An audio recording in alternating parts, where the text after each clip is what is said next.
Mfalme, muda wako wa kunywa dawa umeshaisha.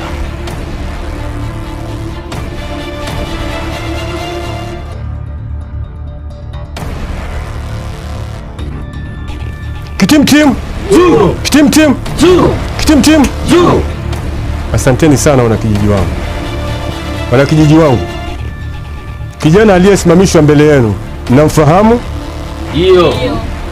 Basi huyo kijana ana shutuma za kuiba mbuzi hapa kijijini. Nilikwambia ndani ya siku 7 atakuwa amerudi, na bado siku 2 tu. Mfalme, nakuomba.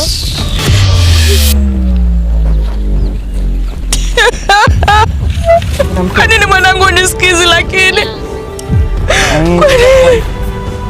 katika hiki kijiji chetu, hizo siku za usoni zinazokuja utakuwa na haraka kubwa sana. Kijiji chetu kitakuwa na matatizo makubwa. Sasa huu ufalme ndo nataka uchukue wewe, lakini sasa wewe ushughulikie babako. Unaona huyu kijana Anani? Katika vijana wote wa hii Maya sijaiona kijana mwenye heshima kama huyu kijana. Nimesoma na nitachukua ufalme, na hakuna mambo wana kijiji, hakuna mambo ya nini, mimi ndo nitamiliki. Sawa?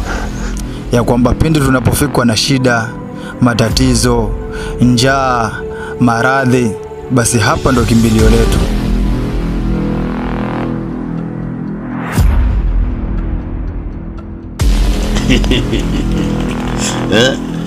Kumbe mimi naweza kuwa mfalme, na mfalme mimi ndo tochukua.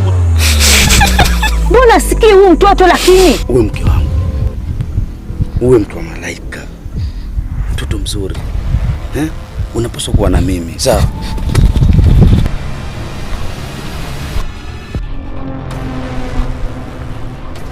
Kilichobakia ni wewe kutamka juu ya upanga tu.